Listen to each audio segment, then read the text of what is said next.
even my churches, I'm taking my churches one by one. Ndakatotora AFM because I gave them 1 million. ZPC, uyu mtendi amdara wangu. Tinowirana singaita, I'm taking that one.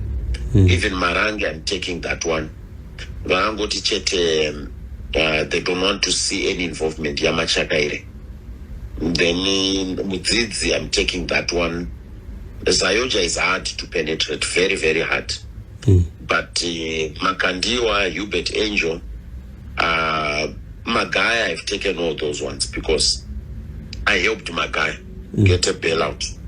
I helped Ndagano Intercity on Amdarota. I never knew Komana. We don't need that. So my church's SDA hands are, I'm in total control of that one. Tungwarara is now back in order. Tungwarara, I whipped him in order. I whipped him in order. And I got Misa in trouble. He had to come and apologize. He had to come and apologize. That's why Dindagato Protector Angel, Tungwarara wanted to finish Hubert Angel. But I'm the one who protect. And Zagato Yakachema Kwandiri Angel. Onesha Ndagwitwa na Tungwarara.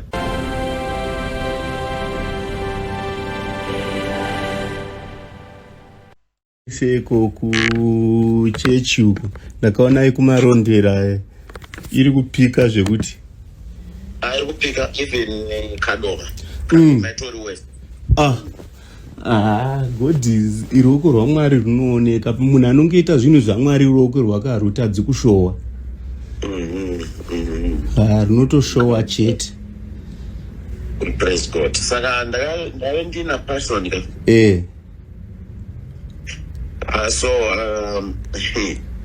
So he said kuti ndakataura naTagwire. As the first day it was difficult because I had 2 more people vanga varipo. Saka aitadza kunyatsotaura. But hanzi a day before wedding yake ndopa takazonyatsotaura. Saka hanzi aiti mfana ndoda kupawo ma-highlights nema-glimpse. Because ndimba pano atinozoda kuti va-influence youth. So far I'm a kingmaker system. The first highlight ndakabata. I said I'm a kingmaker system. I'm a kingmaker zvekutoti mudhara vantondiconsulta kana vachida kuisa minister zvekuti ndini ndakadismissa Chitando Winston. Even new lawyer iswa na Polite Kambamura yema small scale miners. And it's my policy. Ndindaisa policy haisi Polite. Ndinema mining expansions angu andruda kuita. So they needed that.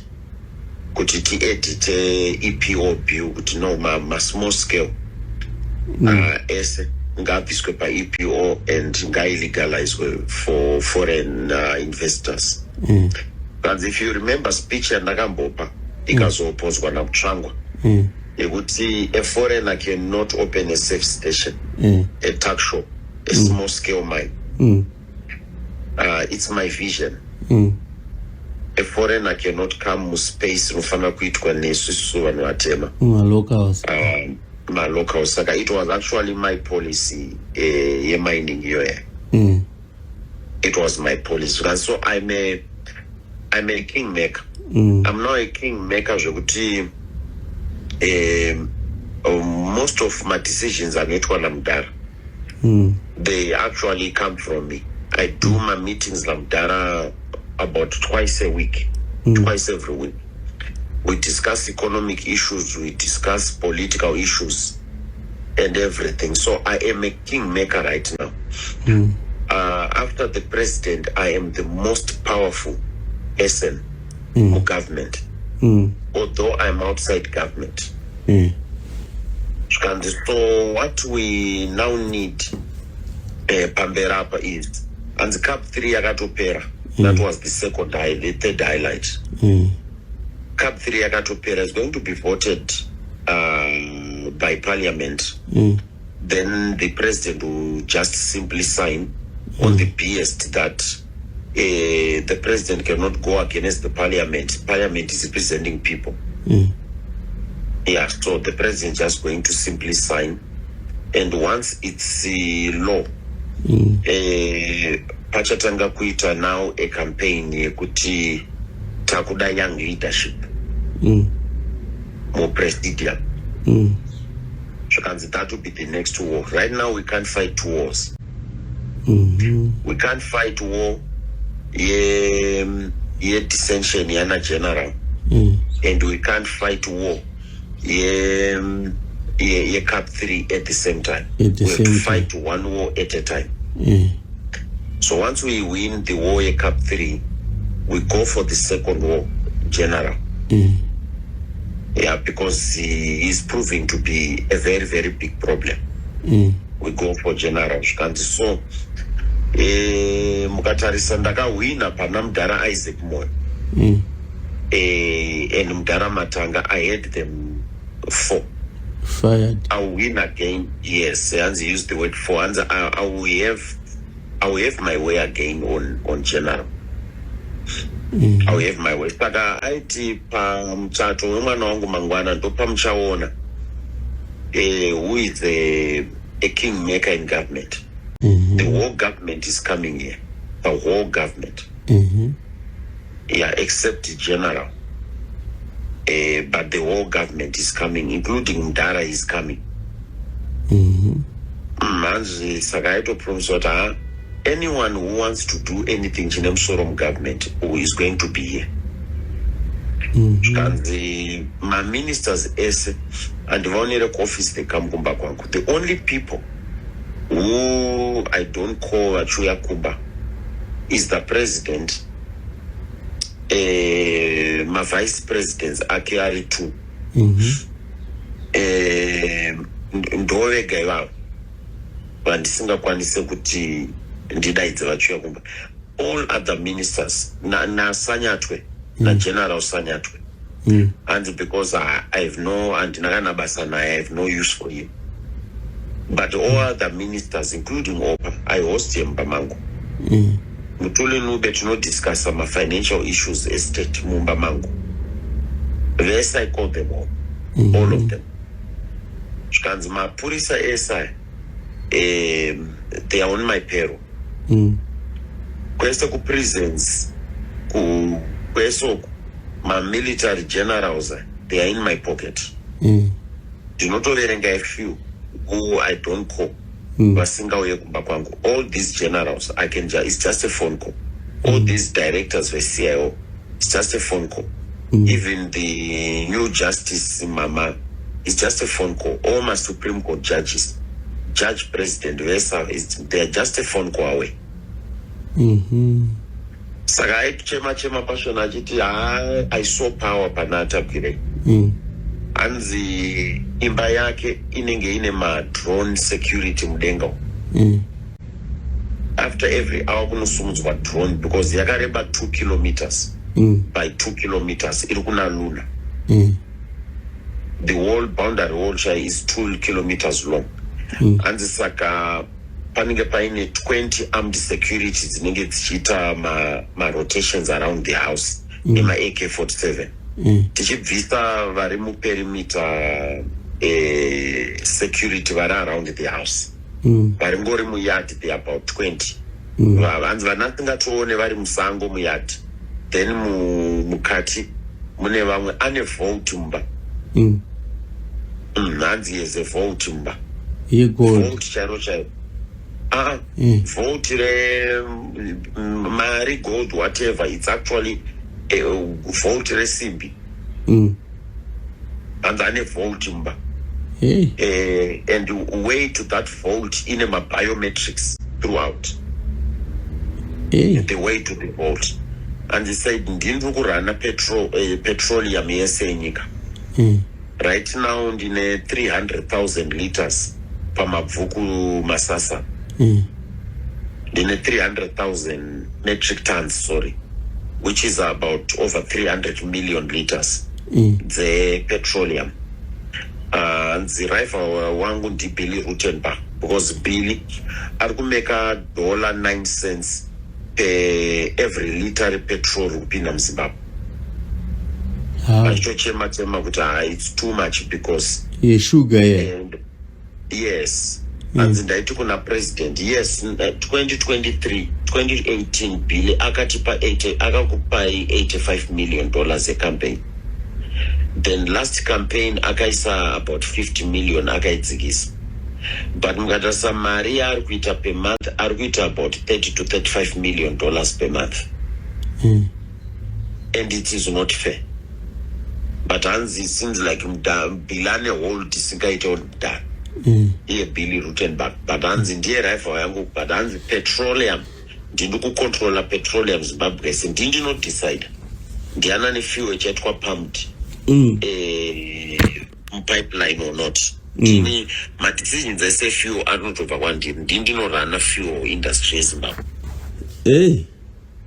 Yeah, inga Simba. And didn't run a fuel yes Zimbabwe. I'm the one running it. So can saga week new yes man or not yes I marry week new dishing cars chi. But our week new is very, very small compared to me. It's very little. It's an insult to compare him to me. Even Scott Chacha, it's an insult. And it's still insisted with the Scott still has more money than Wicknell. And because Scott arguita 1.5 tons per month. Kuburitsa. Saka apanga stuck because of Dubai crisis. Saka paiwe gold by Ramdara ndo by awandisa muno. That's why the gold had to be taken to Belarus. And it was my idea. Scott ndakatozompa instruction to follow there. It was my idea. But Scott anoita 1.5 tons per month gold. So Better Brands is making quite some money. Last year, Scott akaburitsa gold 850 million US. 850 million. But this year is surpassing $1 billion because I reach 1.5 tons per month. And so no boys ranguri nemari rori. Tungwarara is now back in order. Tungwarara, I whipped him in order. And I got also Misa in trouble. He had to come and apologize. He had to come and apologize. That's why Dindagato protector Angel. Tungwarara wanted to finish Ubet Angel. But I'm the one who protect. Anzagato yakachema kwandiri Angel. Onesho ndagwitwa na Tungwarara. He actually came and cried. Then I said, it's okay, Muningina, I'll shoot you. I'm the one who shooted you, Bet Angel. And Dindaka shoot you, Bet Angel. So I am the kingmaker. Even my churches, I'm taking my churches one by one. Dagado Tora AFM because I gave them 1 million. ZPC, uyu mtende amdara wangu.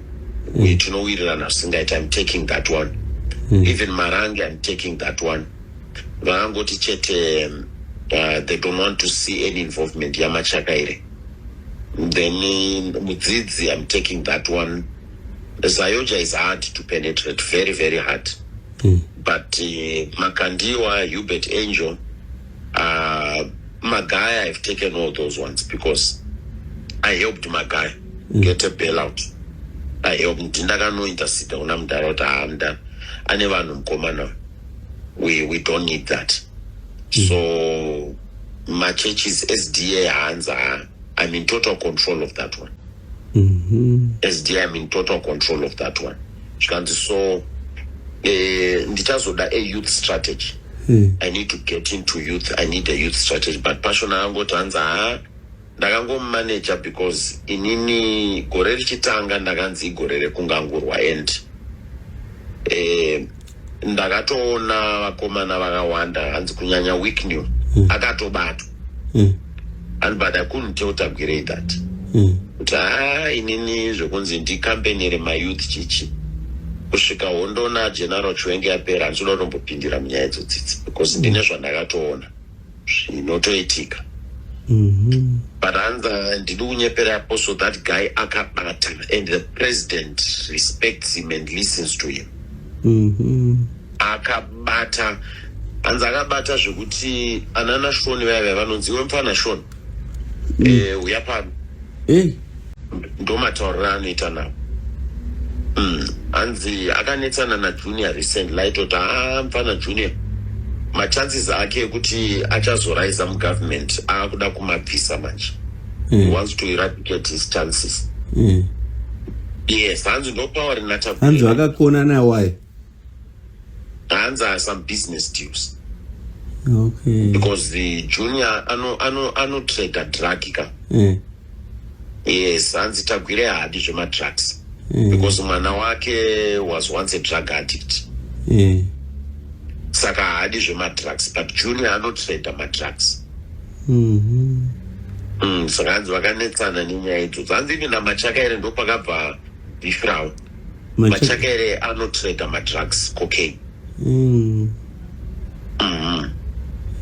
Machakaere ano trade cocaine. So hanzi akabata. So pane biggest highlight was now yesterday. He said, Apostle, uyu mukomana uyu haama one. Hanzi nanga ndina Angel naMakandiwa kumuchato.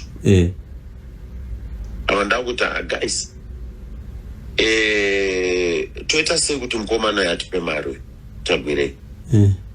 Hanzi ndobva Makandiwa aseka akati hatimusati mapuwa ka isusu takatopuwa kudhara. Zvikanzi Angel akakudza here kuti part of hippodrome tagwirei akaisa mari ipapo.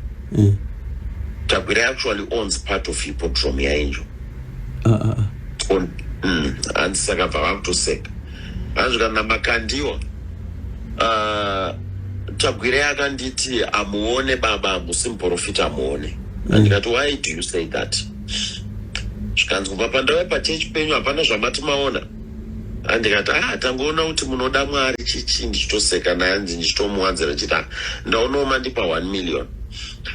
Zvikanzi kana manyasoona chaichayo maikwanisa kuona kuti future president wenyu ndiani. Hanzi Makandiwa akati I was shocked. Hanzi I was shocked.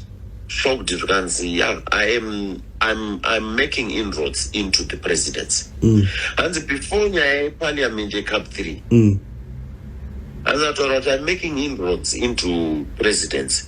So the likes of Anana Jonathan Moyo are helping me to think and to coin that. Ndafunga kuti munhu angandibatsire ndiJuly Moyo, but July Moyo is seeming to be a helpless person.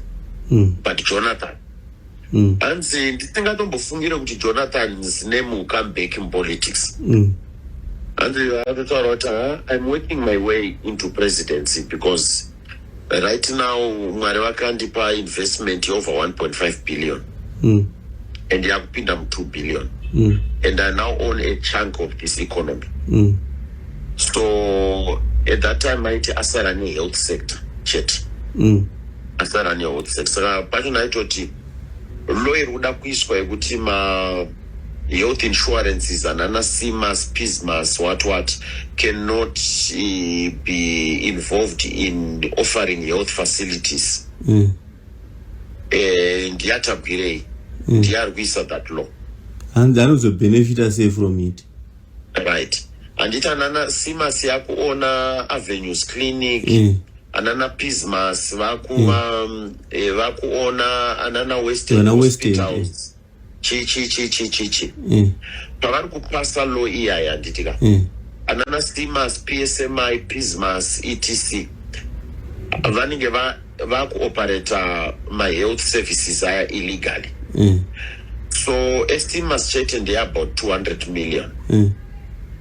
Tikaisa nana PISMAS what nana First Mutual nana inonzi Fidelity iri kusvika kuma over $500 million.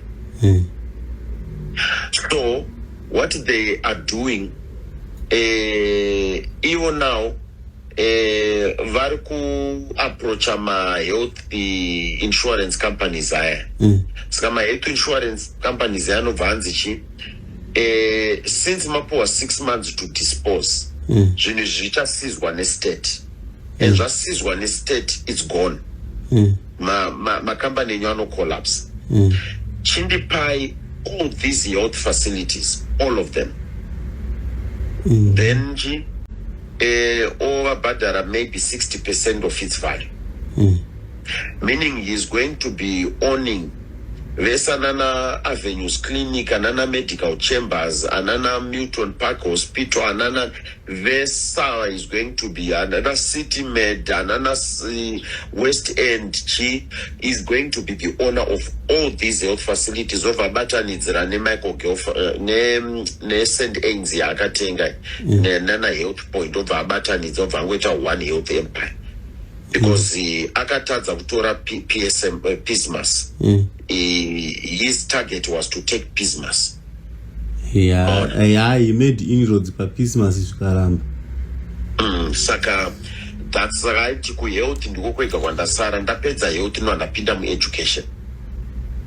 Arikuda kuita take over education. Saka what he's planning to do, anza arikuda kuisa ada ku control ma educational dormitories ema universities ese. Saka arikuda kutora grant ku government ovaka through Ministry of Education ma flats ma university facilities ese around the country ma students accommodation ese aninga maoko maiyeta kwirei. Then arikuda ma grants futhi ekuti avake ma government schools kuma misha nema ghetto urban vanhu vachipinda chikoro mahara. But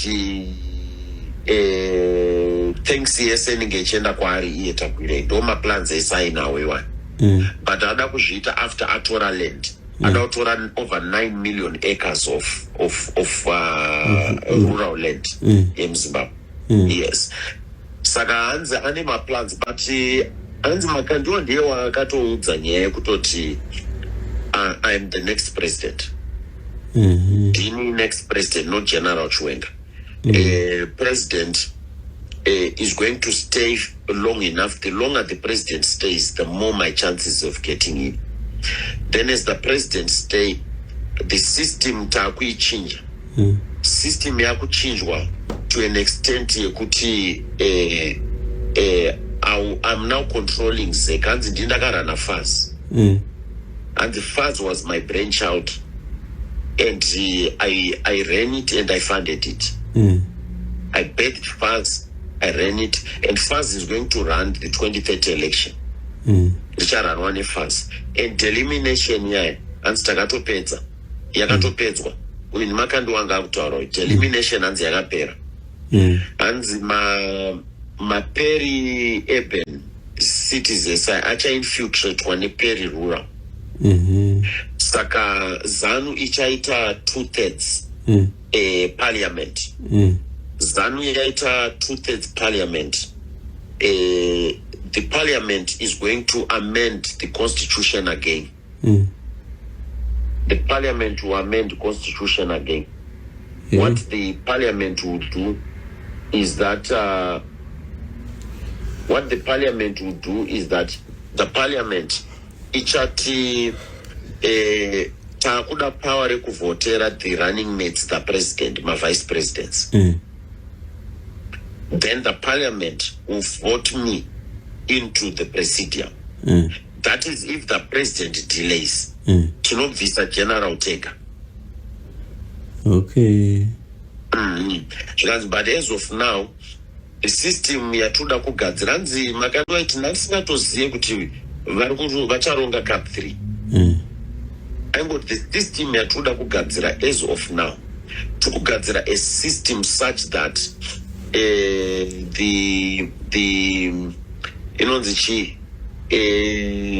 I can get into government without full support as ZANU-PF. And but as ZANU-PF abata tagwire every profit, every structure for Kunana district abata ZANU-PF. Hanzi Samakando atori obsessed. I thought, this guy is the president. Musatombo is nyeperane zvenyu. This guy apinda, he is the president of Zimbabwe. Wikinew is junior. This guy is the president. Yeah. Ko yachamisa akazokutaura. Yachamisa not much. Yachamisa anza akangoseka akati uyo ndimambara uyu. Opposition yakafa na Morgan Tsvangirai. Uyu ndimambara uyu. And that's all he said. I said opposition yakafa na Morgan Tsvangirai. Uyu ndimambara. Andosaka vakauraya Tsvangirai, that was the other statement. Andosaka vakauraya tezvara venyu vaTsvangirai, because that man, he was a force of nature kwanga kuri kuita kwaMwari. Hanzi he had my full support. Hanzi had my full support kwanga kuri kuita kwaMwari. He was a force of nature.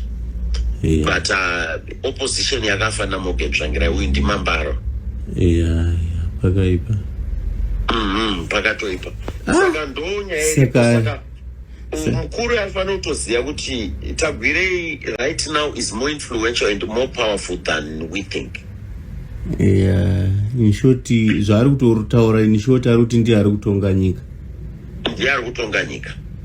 Yes, serious. Hanzi ndakashokwa nashona wachinziwa mfana iwewe uya pano uya kuno. Handomataura ndoita nanashona na Collins aya. He is in charge. Ane power risingaita. And yesterday, Passionate almost cabinet yes was there. PEMSEC ese they were there. Ambassador they were there. Mazantive structures. Mayor, machichi vese vangavari.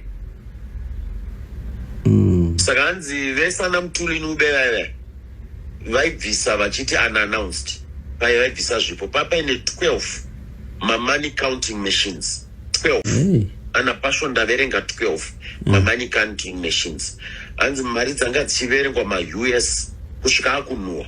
Anzi vesa na mtuli nubera vanga vaine ma envelope, ma big envelopes. Ema bricks emari. But they said unannounced, anagovamatanga, they said unannounced, anagarwe, they were saying unannounced. Anzi mari dzichipinda ma serious bricks emari. Zvekuti Makando naenjo hanzi vakatiza, because Makando aida kubvisa 5,000. Hanzi vakati no apa pakupisa. Vakatiza.